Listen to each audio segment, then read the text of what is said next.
Merci beaucoup.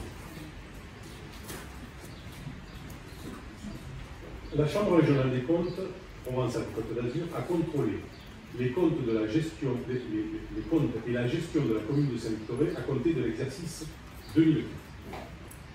Le contrôle de la Chambre régionale vise avant tout à voir si la commune est bien gérée et si elle n'est pas en difficulté.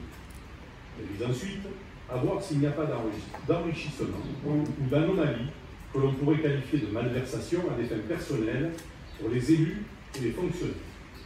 Elle vise, enfin, à vérifier la rigueur administrative et fait des remarques pour aider les communes, surtout les plus petites, à gérer toutes les difficultés qui peuvent se poser dans la gestion au quotidien d'une collectivité. Sur le premier point, sur la saine gestion des finances de la commune, la Chambre régionale des comptes précise en page 5, je cite, la commune présente une situation financière satisfaisante, un endettement quasiment nul et un niveau de trésorerie confortable. Fin de citation. Elle nous expose des axes d'amélioration de la gouvernance et notamment nous indique que la gestion et l'organisation interne est perfectible avec une seule recommandation que nous avons d'ailleurs déjà commencé à mettre en œuvre. Elle nous demande en effet, au travers de cette recommandation, de régulariser sans délai les amortissements, en particulier ceux relatifs aux immeubles productifs de revenus, ce que nous avons commencé à faire puisque nous avons fait appel à un cabinet spécialisé dans ce domaine. Nous avons toujours cherché à bien gérer notre commune lorsque, d'ailleurs, Paul Pisserio a été élu pour la première fois, notre commune était surendettée et en difficulté. Désormais, c'est une commune non endettée, une commune équipée et une commune où il fait bon vivre. Nous avons cherché à le faire dans la plus parfaite honnêteté, ce qui a été également constaté par la Chambre régionale des comptes, qui n'aurait pas manqué, s'il y avait eu un quelconque enrichissement anormal d'un élu ou d'un fonctionnaire, de le relever. Il est simplement précisé, à la fin de ce rapport, un défaut de rigueur administrative, aujourd'hui en grande partie corrigé.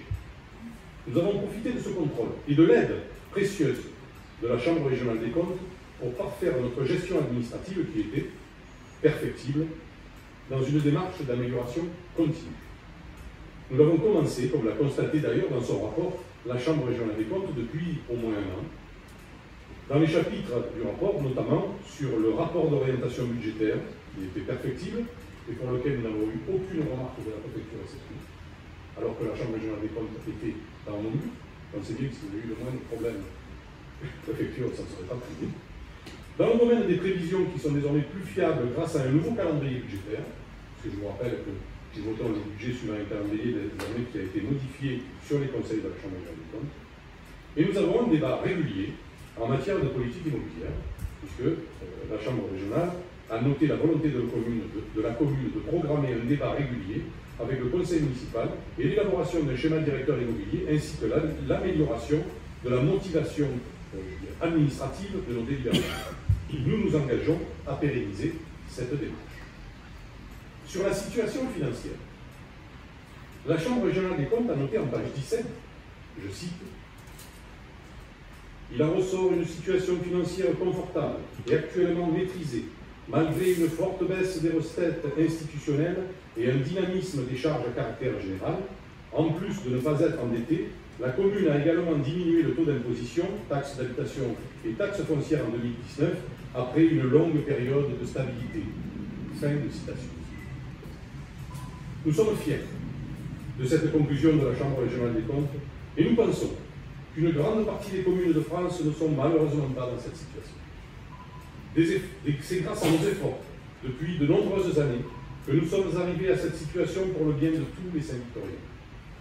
La Chambre régionale des comptes a remarqué, par ailleurs, qu'un agent de la métropole avait été affecté à un poste à Saint-Victoré entre 2015 et 2018, situation qui a cessé en 2018, c'est-à-dire il y a 4 ans.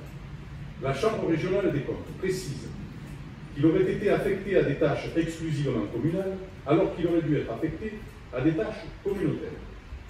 Mais le maire, à l'époque, était président de la commission des ponts et aéroports, À ce titre, il avait des missions communautaires, et cet agent de la métropole, qui avait travaillé d'ailleurs auparavant dans les services des ports, a pris en charge et assisté le maire dans son rôle de président de la commission des ports et de vice-président délégué au port de présence de la métropole, ce qui est unique. Claude Pisserino était le seul membre de la métropole à être à la fois président d'une commission des ports et en même temps d'être vice-président dans une commune, on dirait adjoint, délégué au port. C'est une situation qui ne se présente pour aucun élu, et en plus, il était dans une commune, il est toujours dans une commune, où il n'y a pas de port. Donc, cet agent a assisté Claude Pisserino dans ses missions de président et de vice-président délégué au port de la présence de la métropole. Mais il a nécessairement, cet agent, eu au cours de ces 3 années une activité pour la commune de Saint-Victoré, c'est vrai, mais dans le cadre de l'équipe du secrétariat de M. En ce qui concerne l'impact de la crise sanitaire liée au Covid-19, la Chambre régionale a noté la remarquable gestion de la commune durant cette période difficile. Enfin, la Chambre régionale des comptes a fini son contrôle par un paragraphe nommé « L'action communale et les commandes publiques ». Elle indique je cite là aussi, la redynamisation du centre ancien se fait notamment par la démolition et la réhabilitation des biens acquis par la commune, par la création de plusieurs parkings gratuits, la création d'espaces publics ouverts à la population et la création de jardins. Ainsi, la commune mène une politique immobilière dynamique pour soutenir le développement économique de la commune, permettre la bonne tenue du bâti et améliorer la qualité de vie des habitants. Fin de citation. Sur la gestion des commandes publiques, la Chambre nous a invités à prendre plus de soin dans l'expression initiale de nos besoins. De même, la Chambre nous a invités à revoir les procédures en matière de droit public pour avoir la capacité de porter des projets d'investissement d'envergure en limitant les risques juridiques et financiers. À ce rapport était jointe la réponse que nous avons faite et qui confirme les efforts que fait la commune pour la bonne gestion et la dynamique de notre tissu économique. Notre réponse met également l'accent sur la volonté de la commune de suivre les axes de l'amélioration indiqués par la Chambre régionale des comptes. Voilà, mes chers collègues, l'essentiel du rapport de la Chambre régionale des comptes, que je vous encourage, si vous ne l'avez pas déjà fait, à lire dans le détail. Il reste que M. le maire s'est attaché bien souvent plus au fond qu'à la forme. Il a géré la commune pour le bien de tous et dans l'intérêt de la collectivité. Face à la Chambre régionale des comptes et à son unique recommandation, la commune continuera à améliorer ses procédures. Les autres remarques sont des axes d'amélioration souhaités par la Chambre et qui ont déjà commencé à être mis en œuvre. Il n'a été relevé aucun dysfonctionnement qui porterait atteinte aux intérêts communs. En conclusion, nous souhaitons remercier chaleureusement les agents de la Chambre régionale des comptes pour leur analyse exhaustive et détaillée de la gestion communale. Nous continuerons à tenir compte de ces propositions d'amélioration étant précisé que nos concitoyens observeront qu'il n'y a pas eu de manquement constaté par la Chambre régionale des comptes. Notre bonne gestion aura permis, même avec une baisse des dotations de l'État, de diminuer encore les taux d'imposition en 2019, après une longue période de stabilité, alors que trop de communes sont malheureusement dans une situation critique à cause de dépenses de fonctionnement non maîtrisées et d'une baisse inexorable des recettes. Nous retiendrons, enfin, que la Chambre régionale des comptes confirme le niveau très confortable de la trésorerie qui ne fait apparaître aucune tension à court terme et souligne une situation financière, je cite, confortable et maîtrisée pour la commune de Saint-Victor. Merci de votre attention.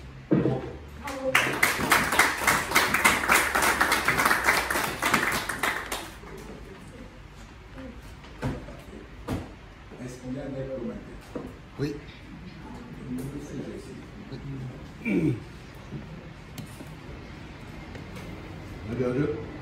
Bonjour à tous. Bon, effectivement, vous avez la lecture de ce document qui vous arrange, hein, que je trouve un peu hallucinante parce que même avec un regard très neutre, quand on lit le détail, M. Léotard, on ne peut pas être d'accord avec vous. Ce n'est certainement pas un rapport très flatteur, comme vous osez le dire. Alors tout d'abord, à titre informatif, c'est mon courrier qui a été co-signé par tous les conseillers du groupe d'opposition, là, en avril 2019, vous voyez, qui a incontestablement déclenché cette inspection débutée en janvier 2020. Il y en a pour 4 pages, avec un certain nombre de choses qui avaient été remarquées. Je le tiens à votre disposition, si vous voulez. Et nous avions formulé donc un certain nombre d'anomalies ou d'infractions présumées, et nous sommes évidemment très satisfaits de l'intérêt qu'ils ont porté à nos analyses, puisque grosso modo, ils reprennent beaucoup de choses dans le rapport que nous avions noté. À la lecture de ce rapport, nous pouvons constater que la Chambre a clairement investigué donc sur les pistes et les manquements ou infractions que nous considérions plus ou moins avérés.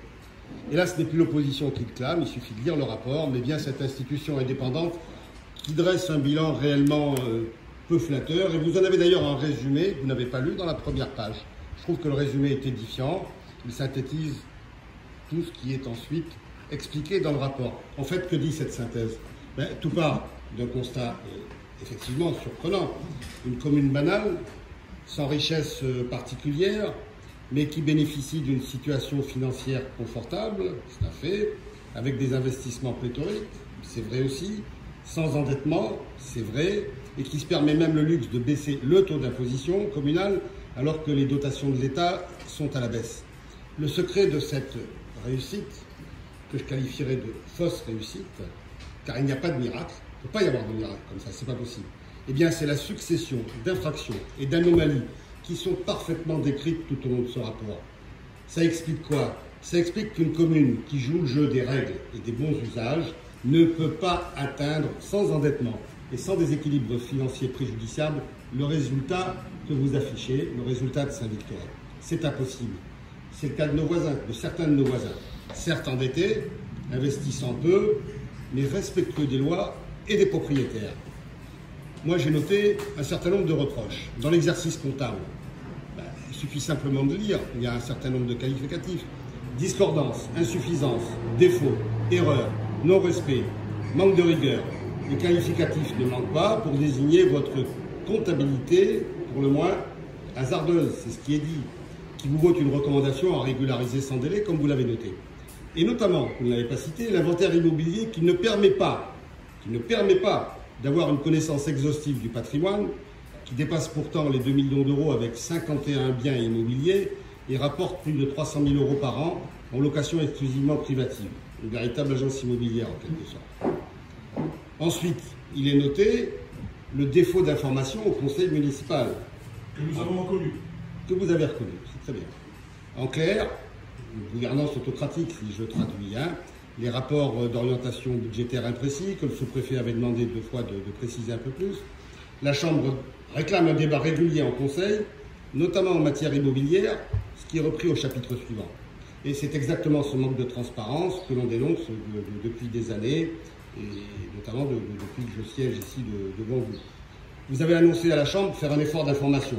Mais dans le même temps, Monsieur Léotard, alors qu'elle vous imposait de nombreuses régularisations tout au long de ces 2 dernières années, vous m'avez régulièrement menti en conseil municipal quand je vous ai demandé si c'était le résultat de l'inspection.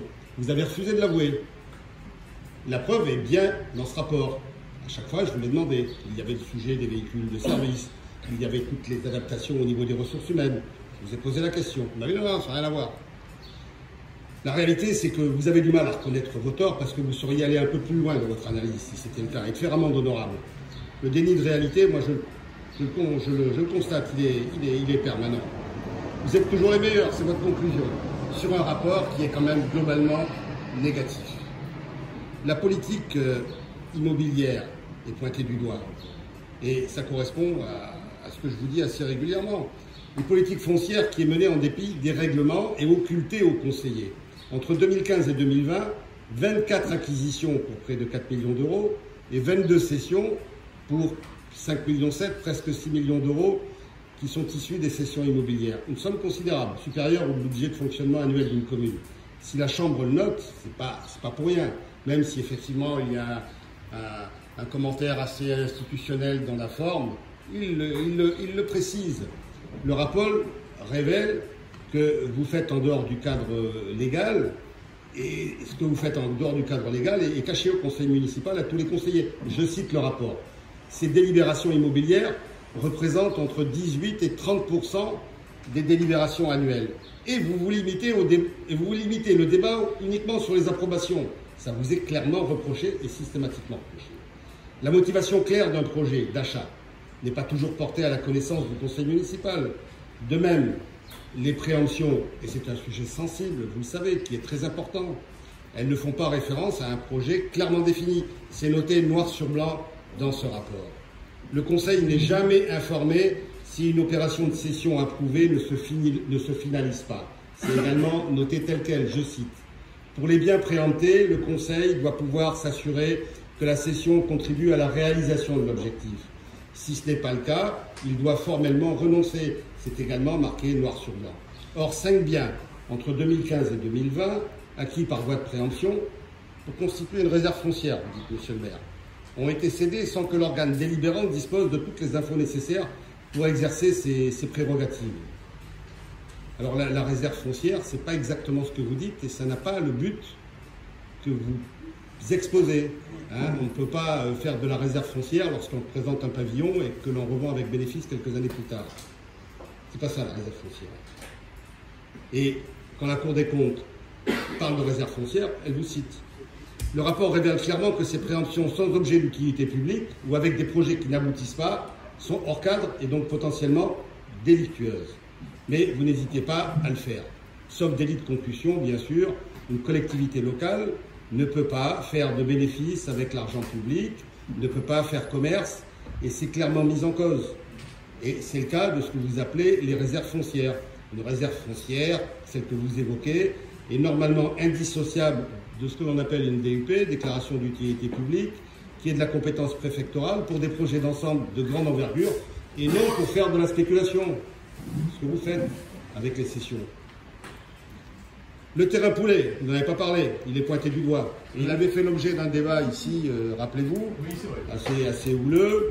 Eh bien, une vente hors norme, une acquisition immobilière motivée par la lutte contre l'insalubrité, mais revendue malgré un gros bénéfice sans évaluation du coût de dépollution ni vérification après attribution d'un permis de construire. C'est clairement noté. Alors qu'il représente, je cite, un grave danger pour la sécurité publique.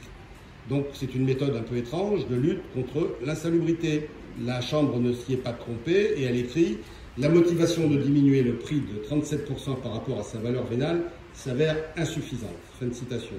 C'est un dossier que je trouve assez grave et qui pourrait être pénalement qualifié. Hein. C'est pas l'avis de la CSE. Bon, il ne le marque pas clairement, mais c'est si on lit entre les lignes.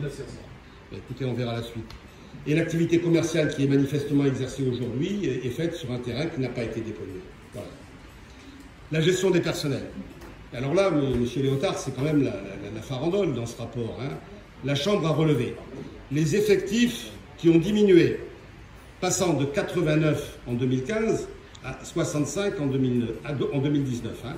C'est-à-dire pratiquement 30% de réduction des emplois à temps plein. Effectivement, il y a beaucoup d'explications maintenant sur la situation financière confortable. Hein. Quand on rogne comme ça, à ce point-là sur les ressources, c'est pas étonnant. Pour contenir les charges de personnel, alors qu'est-ce que vous avez fait? Réduction du régime indemnitaire, suppression de l'amicale du personnel, suppression des chèques vacances, suppression du 13e mois, recours aux emplois aidés massifs, suppression de la prime de Noël. On l'a dénoncé plusieurs fois ici. Une parfaite déconsidération du personnel et une étrange application, monsieur le maire, de votre « je vous aime tous », auquel s'ajoute une externalisation en masse des services publics, diminution des effectifs permanents et augmentation des emplois précaires, qui est signe d'une qualité d'un service public dégradé. Concernant votre management, la Chambre écrit « La limite de cette politique tient au mouvement fréquent d'effectifs. Un turnover trop important entre 2015 et 2020. » Il le cite. 4 responsables en 5 ans de services urbanisme, 6 chefs des services techniques, 5 directeurs généraux des services ou faisant fonction qui se sont succédés. On ne parlait que de la direction des services. Hein. Il est écrit que cela a comme conséquence directe, je cite, une incapacité fonctionnelle à piloter et suivre les politiques structurantes de la commune. On ne peut pas dire que tout va bien, monsieur Léotard, c'est pas possible. C'est donc bien l'ensemble des services mairies qui souffrent du management actuel jusqu'à ne plus être fonctionnels, ce que dit noir sur blanc la Cour des comptes. Manque de rigueur dans la gestion des contractuels, c'est clairement précisé, sur leur fondement et sur les procédures de recrutement.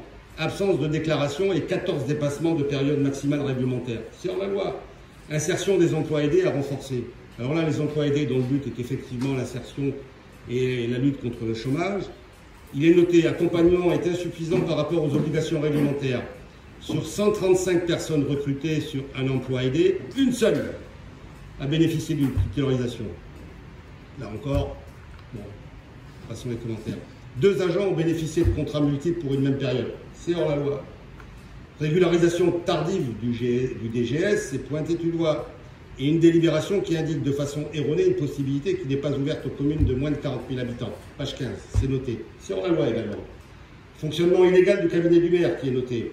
Ils ont constaté que votre directrice de cabinet, elle est partie depuis, dirigeait des services et d'une main très ferme selon les Échos. Or, le rapport rappelle qu'un collaborateur de cabinet ne peut se voir confier les missions relevant d'un DGS ni avoir sous son autorité hiérarchique du personnel communal. Là aussi, vous êtes hors cadre légal. Elle est partie. Et avec une bonne indemnité d'ailleurs. Absence de convention du personnel mise à dispo du CCAS, passe 15 aussi. C'est hors la loi. Le régime indemnitaire est incorrect. 16 attributions de NBI inférieures au montant défini ou attributions avant la création de poste.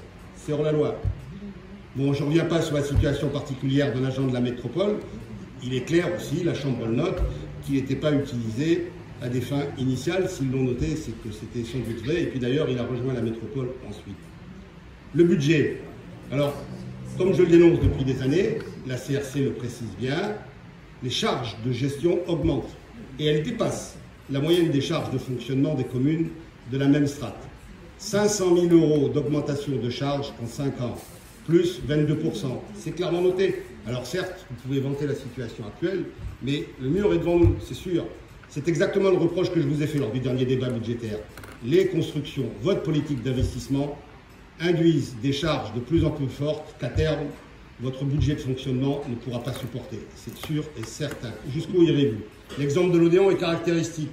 Il est écrit « Inauguration de l'Odéon en 2018 a entraîné une hausse des frais dans les journaux de plus de 270 000 € entre 2018 et 2019. 270 000 €. Alors pour 10 soirées ringardes par an, c'est un peu cher. La gestion du musée. C'est pas dans le rapport. C'est pas dans le rapport. Mais le constat de la CRC a provoqué plusieurs régularisations dans la convention de service public.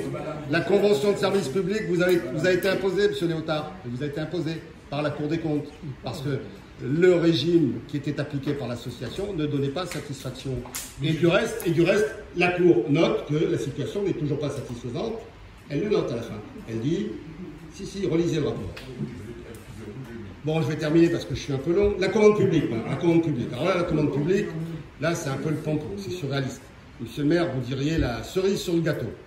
Le délit de favoritisme, je suis désolé, il transpire à toutes les lignes, monsieur Léotard, il faut le reconnaître.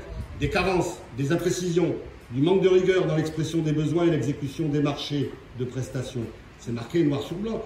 Ce ne sont pas des termes qui sont neutres, ce ne sont pas des termes qui engagent à être félicités. Des commandes sont passées régulièrement hors marché dans 5 opérations entre 2015 et 2020, le gymnase Hidalgo, le dojo, le club bouliste, le centre technique, les gradins de l'Odéon. Il ressort des ambiguïtés dans l'intervention du prestataire, alternativement maître d'œuvre et assistant à maîtrise d'ouvrage, ce que la réglementation interdit, c'est hors la loi. Précisément, sur la construction de la salle Odéon, est écrit page 26. La Chambre relève plusieurs carences au titre de la commande. Une divergence dans les critères de sélection des offres et le règlement du concours. Les modifications sur le programme des gradins pour 140 000 € supplémentaires ont fait l'objet d'un simple bon de commande au lieu d'un avenant. Les fauteuils de 180 € l'unité alors que l'avenant initial était de 225, c'est noté. Et le pompon, l'entreprise choisie était membre du groupement en charge de la maîtrise d'œuvre. C'est noté noir sur blanc. Le prestataire agit à la fois comme assistant à la maîtrise d'ouvrage et maître d'œuvre. Tiens, ça me rappelle quelque chose il n'y a pas longtemps. Or, ces deux missions sont incompatibles. C'est précisément la définition du délit de favoritisme. Alors, évidemment, ils ont un langage très institutionnel, ils ne vous le disent pas comme ça, mais ils le disent. Il vous est précisé, cette confusion est source de risques juridiques. Mais ça, dans le même temps, ça ne vous a pas empêché de continuer sur le dossier Carbonel, puisque les investigations s'arrêtaient en 2019. Donc, en même temps, vous avez continué à faire exactement pareil avec Carbonel, sauf que là, si vous voulez, votre adjoint aux travaux n'a pas apprécié. La Chambre conclut ce festival par « La commune doit revoir ses procédures en matière de commande publique en limitant les risques juridiques et financiers ». C'est tout dire, un message clair. Et encore, ils n'ont pas eu le temps de contrôler, comme je viens de vous le dire, l'attribution des marchés sur l'école Carbonel. Pour les risques juridiques, monsieur Léotard et monsieur le maire, c'est trop tard. C'est trop tard. Car une enquête de police est en cours suite aux révélations faites par votre adjoint aux travaux au conseil municipal de décembre. Ça a été relayé dans la presse. Vous savez, c'est un peu comme vous dites, c'est comme dans l'aéronautique. Hein. Quand on prend des risques, il arrive qu'on se crache. En conclusion,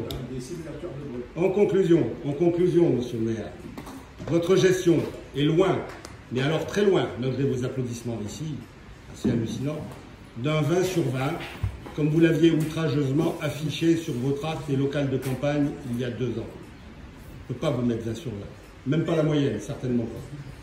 Je garde en mémoire, monsieur Léotard, les propos scandaleux qui affirmaient lors d'un récent conseil municipal, je vous cite, que vous avez pris le pouvoir en 1995 sur les lieux du crime. Hein, c'est exactement ce que vous avez dit. Mais voilà, monsieur Léotard, vous voyez, la seule scène de crime qui existe dans la gestion communale, elle est exposée tout au long de ces 42 pages de ce rapport. Lisez-le bien. C'est bien votre œuvre et non celle de votre prédécesseur. La suite de l'histoire nous éclairera sur les mesures judiciaires qui auraient pu prendre la CRC. Quand elles le font, elles ne le disent pas. C'est pas marqué. Ce n'est jamais explicite dans le rapport. Mais vous le savez comme moi, d'ores et déjà, le parquet s'intéresse à vos méthodes concernant la commande publique de Carbonel qui a été dénoncée par votre adjoint aux travaux. Ce secret ne pourra être gardé indéfiniment. Donc, à la lumière de ce rapport, j'en appelle solennellement à la démission des conseillers municipaux de la majorité ici présente. Je vous invite à prendre la mesure de la gravité des faits qui sont exposés et à prendre en conscience les bonnes décisions pour l'avenir de Saint-Victorien. Merci de m'avoir. Et je termine aussi sur la crise Covid dont vous avez été félicité. Vous avez réalisé une économie de 700 000 € à cause du gel de toutes les activités et des charges. Vous avez réinvesti combien? 70 000 à peu près, hein? Pas plus. Je pense que le reliquat vous a sans doute aidé à bien financer l'extension du musée. Merci, les œuvres sociales. J'en ai terminé.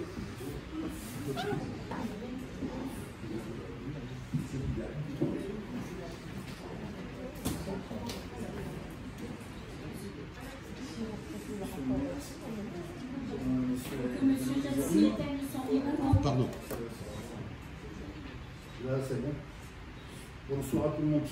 Avant d'attaquer la partie sur le CRC, je voudrais juste rappeler l'article 21, 21, 18 permettant aux séances d'être publiques et qui garantit aux concitoyens d'être informés des décisions de leurs représentants.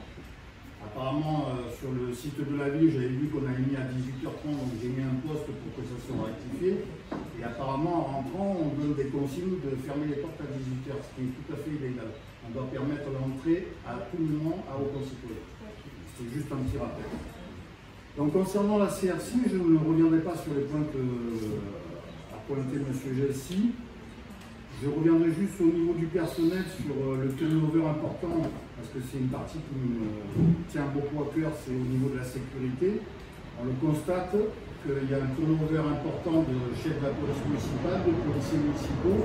Donc on a beaucoup d'ASVP qui font très bien leur travail, mais qui n'ont pas les prérogatives d'un policier municipal. Donc je pense que ça doit être important pour la population d'avoir moins de sécurité. Concernant les emplois contractuels et les emplois aidés, cela est bien d'en recruter. Mais le CRC pointe que la gestion des personnels contractuels est perfectible et qu'il y a des accommodements dans les procédures de recrutement et de durée d'emploi.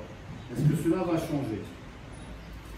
En matière de commande publique, la CRC pointe donc le manque de rigueur dans l'expression des besoins et tout ça. Au niveau des marchés de prestations, la commune définit ses besoins de manière imprécise et ne suit pas avec toute la rigueur nécessaire l'exécution des marchés. Nous avons pu le constater avec l'école Carbonel, où tout doit être repris à zéro et c'est les enfants et les enseignants qui en pâtissent.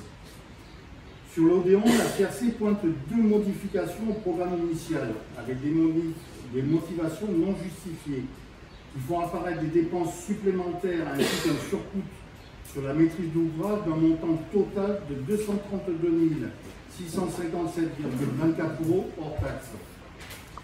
Vous précisez que cela répondait aux intérêts des habitants et de la commune. Comment pouvez-vous savoir cela sans aucune concertation avec la population ou les conseillers municipaux? J'ai terminé. Merci. suscite d'autres demandes d'intervention. Oui. Bonsoir tout le monde. Alors, je ne vais pas revenir sur les points évoqués par les conseillers Pierre Geldi et Frédéric Vidal, dont je partage le constat en totalité. Je note simplement, sur la volonté d'information des conseillers municipaux, vous soulignez dans votre réponse que les débats sont parfois animés. Qu'ils soient animés pour une considération secondaire, ils doivent surtout être étayés par tous les documents relatifs aux délibérations. Par exemple, ce soir, vous nous avez informé une convention avec un cabinet d'assistance judiciaire. Nous avons interrogé à ce sujet sur le nombre de procédures judiciaires faites ou en cours contre les syndicats ou autres. Nous attendons toujours les résultats ou les encours de ces procédures. Autre exemple, au cours du conseil municipal de décembre 2021, vous nous avez répondu au sujet du local réservé à l'opposition, que ce retard a été lié au Covid et que vous allez, comme prévoit la loi, faire le nécessaire d'ici fin d'année 2021. Il s'est passé 6 mois, nous sommes presque à mi-mandat et nous sommes encore obligés de recevoir des concitoyens qui le souhaitent à une terrasse de café ou à notre domicile. Dans un pays démocratique, c'est normal. Où en est-on de cette promesse? Merci. Oui, c'est je prends la parole. Oui. Alors, vous nous accusez effectivement d'avoir une lecture biaisée de ce rapport, mais je vous renvoie le compliment. Je vous renvoie le compliment, M. Dessy, puisque vous nous avez expliqué tout à l'heure que c'est grâce ou à cause des soi-disant malversations, des irrégularités, de l'illégalité manifeste et patente de nos procédures que nous avons réussi à enrichir la commune. Alors ça, écoutez, moi ça je l'ai jamais entendu. Je ne vois pas comment, une commune qui se moquerait de l'ensemble des procédures légales en finirait finalement par voir sa situation financière améliorée. En général. Quand on voit dans la presse, quand une commune déroge aux règles des marchés publics, par exemple, ou déroge aux règles de fonctionnement de tel ou tel service, c'est en général, et même quasiment tout le temps, pour des enrichissements personnels, soit d'élus, soit de fonctionnaires. Nous avons donc la particularité à Saint-Victoré, selon vous, de ne pas respecter la loi pour le bien commun, pour l'intérêt général et pour la santé des finances publiques.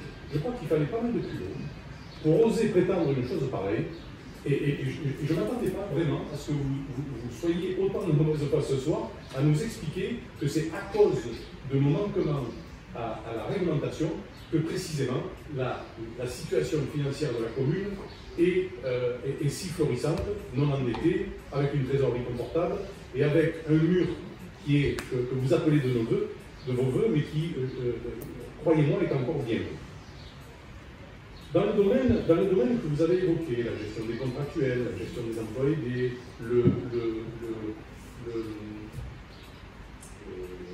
la planification des rendez-vous budgétaires,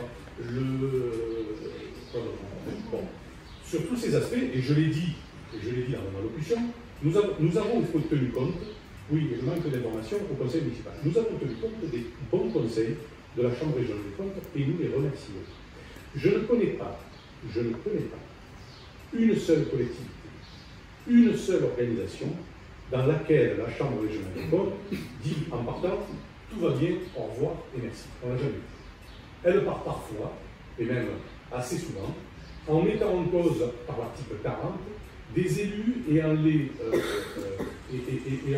convoquant devant le procureur, devant les juridictions financières, ce que...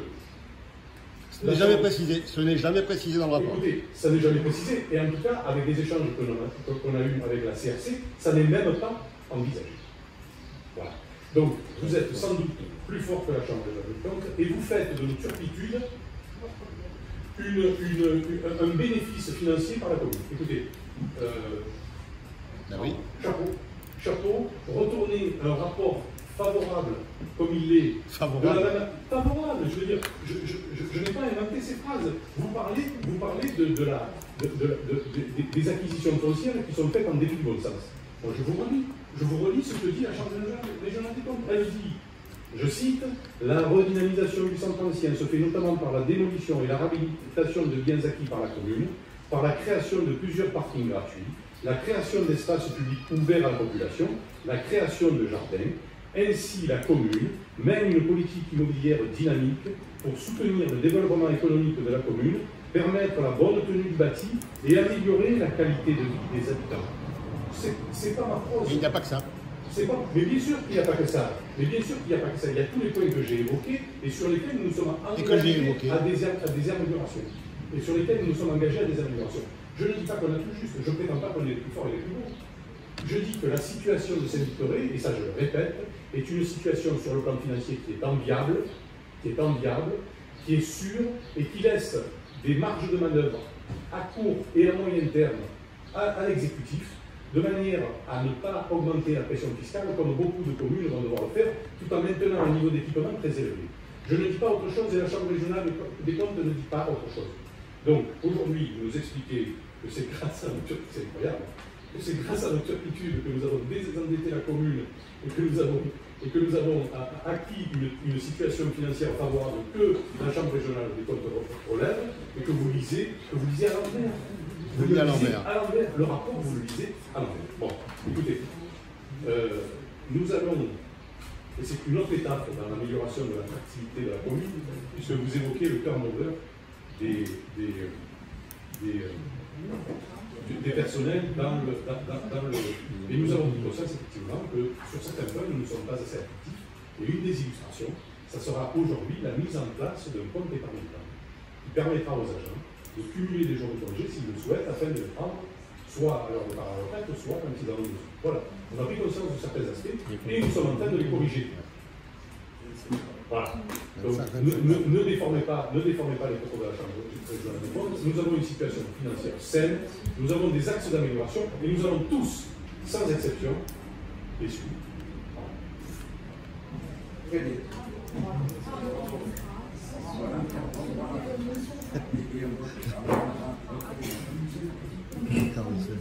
Voilà.